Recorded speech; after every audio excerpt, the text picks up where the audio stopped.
Hello, everyone. My name is Karin Safra, and I'm delighted to be here with you today.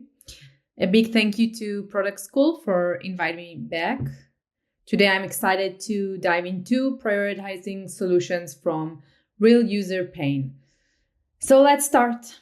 In this session, I will explore the process the product manager goes through when introducing a new, unplanned product and how to convince management of its necessity.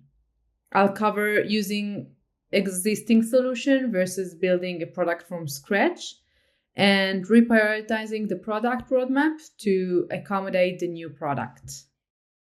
Before we start, I'll talk a little bit about my background. I have more than 20 years experience in the tech industry as a developer, system architect, team leader, DBA, and big data developer. In the last 7 years, I'm a product manager, and I'm currently working as a lead data science product manager at PayPal, responsible for PayPal's trust solutions and fraud prevention.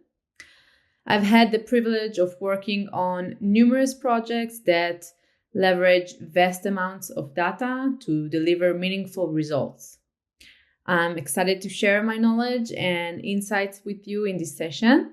Thank you for having me. Let's make the most of our time together. I'm here to share helpful guidance based on my experience, and I'm excited to support you.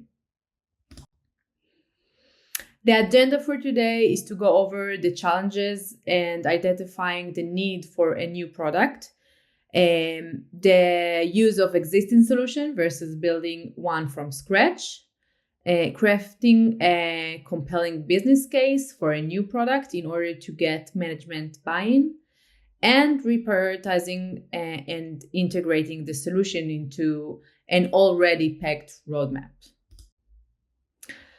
Okay, so imagine this scenario. A product manager is hosting a meeting with a group of users to discuss a specific agenda item related to an ongoing project. The meeting is structured, time is limited, and the goal is to focus on a critical deliverable.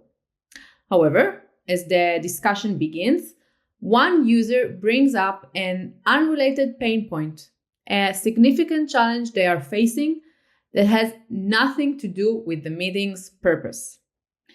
The PM's initial instinct is to redirect the conversation back to the agenda, ensuring the session stays on track. But what if, instead of brushing off the user's complaint, the PM pauses and truly listens? What if this seemingly unrelated feedback reveals a deeper issue causing genuine frictions or inaffection for the users? By recognizing this as an opportunity rather than a distraction, the PM can uncover an unmet need that holds more value than the item currently scheduled on the roadmap. This urgent pain point may represent a chance to create a new, impactful product that addresses the user's most pressing challenges. Even though it wasn't planned or aligned with existing priorities, the PM can advocate for its importance, demonstrating how solving this issue will improve the user experience and deliver significant value. This approach exemplifies the importance of being adaptable, user-focused, and open to reshuffling priorities when a new opportunity to make an impact arises. So, every great product begins with a question: what's missing? Spotting a gap or uncovering an opportunity in the market is the first step towards innovation. This requires keen listening, thoughtful analysis, and evidence-backed validation to ensure the product solves a real problem. Here's how to identify when the time is right for a new product initiative. So first of all, listen to market signals. The idea for a new product often emerges from external cues and feedbacks. As a product manager, staying attuned to these signals ensure you're proactive rather than reactive. So focus on customer feedback, competitor analysis, industry trends, economic and regulatory changes. The second thing, conduct a gap analysis. A systematic review of existing offerings within your company and across the industry can reveal unmet needs and opportunity for differentiation. Analyze your product lineup. Assess your current products and features. Are there areas where functionality is lacking or could be improved to address evolving customer needs? Evaluate customer pain points. Review user feedback and support tickets to identify common issues or complaints that aren't resolved by your existing solutions. Study competitor offerings. Compare your product portfolio to competitors to identify features or capabilities they have that you don't. Market positioning. Ask whether there's an area where your company could lead by being first to market within an innovation solution. And third thing, because I'm a data person, so this is something that I highly recommend, leverage data-driven insights. Validating the need for a new product requires clear and compelling data. Use a mix of quantitative and qualitative insights to support your case. If it's a user request, analyze pattern in customer request, feature voting platforms or customer advisory boards. You can look at customer churn and retention data, investigate whether churn or dissatisfaction can be attributed to a specific missing feature or capability. You can conduct survey and market research and usage analytics. Examine user behavior within your product to identify friction points or underutilized areas that could signal unmet needs. And competitive metrics. Track competitors' growth or adoption rates tied to new product launches or features. The fourth thing, synthesize finding into a clear opportunity. Once you've gathered evidence, translate it into a clear and compelling narrative. Articulate the problem, quantify the opportunities, and validate the data. In conclusion, identify the need for a new product isn't a one-time activity. It requires a constant adaptability. By listening to market signals, conducting thorough gap analysis, and leveraging data, you can uncover opportunities that align with customer needs and strategic goals, setting the stage for impactful innovation. Okay, now we're talking about whether to use existing solution or to build a new solution from scratch. And when a new product need arise unexpectedly, product managers face a key choice. Should they tweak current offerings or start fresh with a brand new solution? This decision can redefine priorities, impact resources, and influence long-term strategy. So the first option is leveraging existing solutions. Before jumping to create something new, it's crucial to evaluate if an existing product or a platform can be adapted to meet the need. Repurposing underutilized feature. Sometimes an overlooked or underutilized feature in your existing suite of products may already address the issue. A deeper look into your product's capabilities might reveal opportunities to reframe or relaunch these features for the new purpose. Making minor tweaks. In some cases, a small adjustment in functionality, workflow, or design may be enough to address the user's pain point. For example, adding a new setting, updating a permission, or creating an integration might solve the problem without changing the system. Benefit of using an existing solution are quite clear. It's a faster implementation. Modifying existing product is quicker than starting one from scratch. Lower cost, leveraging current resources saves development time and design costs. Reduce risk, using proven system ensures reliability and minimizes unexpected issues. The second thing is building a new solution from scratch. If no existing solution can set the needs for what you request, it's time to consider recreating a new product. However, this approach requires careful assessment. You have to have resource requirements, analyze the time, team capacity, and budget needed to develop a new solution. A full-scale product build can be resource intensive, so ensure these commitments align with your organization's capabilities. It should align with strategic goals, ensure the new product supports your company's broader vision and priorities. Avoid pursuing short-term fixes that might divert resources from higher value initiatives. And MVP, instead of building a full and complete product, identify the core functionality that addresses the pain point and launch a minimum viable product. It allows you to test the solution quicker, gather feedback, and iterate. So you have to weigh the option. Choosing between adapting existing solution and creating a new product often boils down to the complexity of the need, the urgency of addressing it, and the resources available. If speed and cost are top priorities, look for a way to innovate within your existing ecosystem. If the need represents a significant strategic opportunity or cannot be solved by existing tools, invest in building a tailor-made solution.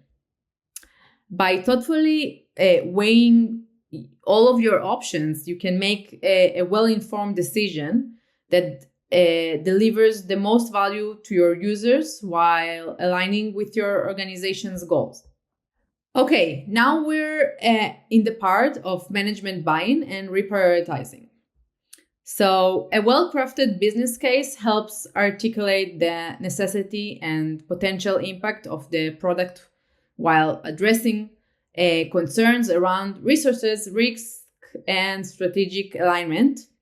So here is how I approach it. Problem statement. The first step in building your case is to clearly define the problem in terms that resonate with company goals and priorities. Define the gap. Explain the unmet need in straightforward terms. User-centric framing. Position the problem from the user's perspective to emphasize its urgency. Alignment with company goals. Tie the problem through strategic objectives such as revenue growth, customer retention, or market leadership. Opportunity and value proposition. After framing the problem, outline the opportunity that solving it presents. Focus on measurable benefits and long-term value. Revenue potential. Highlight how the new product could create new revenue streams, increase deal size, or improve conversion rates. Customer retention and satisfaction. Emphasize the impact on customer loyalty and net promoter scores. Competitive advantage. Showcase how this product differentiates your offering in the market. And cost-benefit analysis. Stakeholders will want to see a clear breakdown of the investment required versus the expected return. So make a cost estimation, outline development, marketing and operation cost, expected benefits, provide a realistic projection of revenue growth and efficiency gains, show the timeline for ROI, clearly state when the investment will break even and start generating profit. Risk mitigation. No business case is complete without addressing potential challenges and how they will be managed. So identify risk, outline key risks such as development delays, unforeseen market changes, or adoption barriers. Present mitigation strategies, propose actionable plans to reduce these risks, and scenario planning include contingency plans for worst case scenarios. End your business case with a compelling call to action. Summarize the problem, opportunity, and why this new product is a necessity. Emphasize the alignment with company goals and the potential for significant impact. Two more things I want to highlight when you're presenting a new product idea to management. It's essential to understand that each stakeholder group has distinct priorities and concerns. So you need to tailor your pitch to address this unique interest and improve your chances for approval. So tailor your pitch to different stakeholders. For example, executive leadership. They are concerned with the growth potential of the business. They want to see how the new product aligns with the company's long-term strategy and how it could drive revenue. So emphasize product scalability, potential revenue, and provide data or projections that demonstrate how the product can contribute to meeting key business objectives. Same for sales and marketing, and same for engineering and technical teams, where they're likely to focus on the technical feasibility of the product. They want to understand the resources required for development, how the product integrates with the existing system, and whether the product is scalable. Address the technical challenges up front and show that the product can be built within the existing constraints. The second thing, show quick wins. Management often hesitates to approve new products due to concerns about the time and investment required. A great way to reassure the management is by demonstrating how the product can achieve quick wins. A well-executed MVP or pilot program can showcase the product's potential. And by addressing the concern of each group and showing that the product has a quick and measurable potential, you'll more likely to gain management approval. So keep your pitch focused, clear, and aligned with the company goals. And be ready to answer difficult questions about feasibility or ROI. Okay, now let's talk about reprioritizing. When an unexpected product needs arises, one of the biggest challenges is integrating it into an already packed roadmap. This often requires reshuffling priorities, delaying other initiatives, and communicating the trade-offs to all of your stakeholders. Here is how to approach this complex task efficiently. Assessing the impact on existing plans. Adding a new product to the roadmap often means other initiatives must be deprioritized or delayed. And communicate the trade-offs. Transparency is key when discussing changes to the roadmap with stakeholders, including leadership, development teams, and cross-functional partners. So frame the conversation around value and highlight the cost of inaction. Explain the risk of not addressing the new need. whether it's a missed opportunity, losing customers, or operational inefficiencies. Show how failing to act outweigh the cost of delay. Be specific about delayed items. Clearly outline which initiatives will be delayed, by how much, and what the implications are. Avoid vague statements and focus on timelines and expectations. Bring stakeholders into the decision-making process. Engage stakeholders in discussing trade-offs. Present alternatives and listen to their input to build consensus. Align with long-term strategy. Ensure that the new product aligns with the company's broader vision and goals. Stakeholders are more likely to support reprioritizing if the initiative fits into the big picture. Maintain flexibility. Reprioritizing the roadmap is not a one-time activity. It is an ongoing process. Build flexibility into your plan to adapt to change, and use phase development to deliver incremental value while managing resources. So in conclusion, reprioritizing the product roadmap requires balancing the immediate need for the new product with the long-term impact on other initiatives. By clearly assessing the trade-off, communicating transparently with stakeholders, and aligning the new initiative with strategic goals, you can ensure the shift is both justified and well supported. The last thing I want to talk about is communication.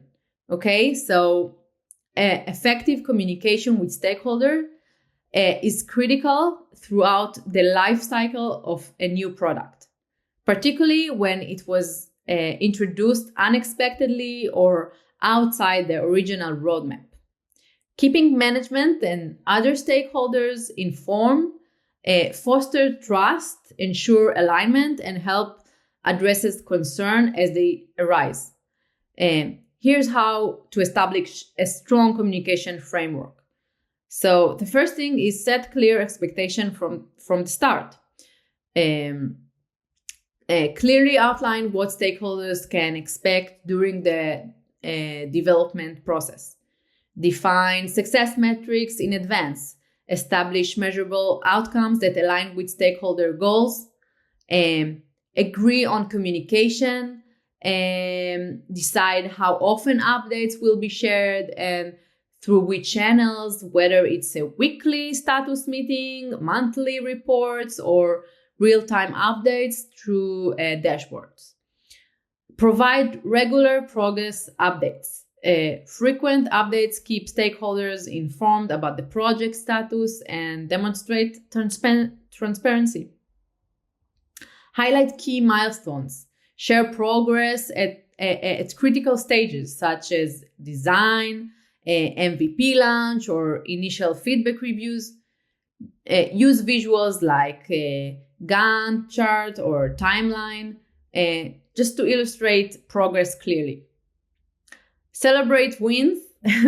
Knowledge small victories such as achieving a significant milestone or receiving positive user feedback. It's really important, and it sets a high expectation from everyone. Address challenges proactively. If issues arise, communicate them promptly with actionable plans to resolve them. Maintain open channels for feedback. Stakeholders may have valuable insights or concerns that can influence the product's direction. Invite ongoing input. Keep stakeholders involved in key decisions such as feature prioritization or risk mitigation strategies. Create accessible feedback channels. Use surveys, workshops, or regular check-ins to gather stakeholders' feedback and ensure their voices are heard. Build confidence through transparency. Continual communication reassures stakeholders that the project is progressing and their investment is being managed efficiently. So to conclude that, continual communication transform stakeholders into collaborators rather than just observers. By maintaining transparency, inviting input, and keeping everyone aligned on progress and challenges, you build trust and you ensure sustained confidence in the product success. So, to summarize everything we talked about, the PM role is really important in bringing a new product life, and it's not simple. It requires listening to your users, market analysis, a compelling business case, managing trade-offs, and building consensus across the organization. The key takeaways from this session is: first one, proactively identify new product opportunities that align with business goals. Second one, conduct a thorough analysis of whether existing solution can meet the need or if a new product is required. Craft a data-driven compelling case to convince management.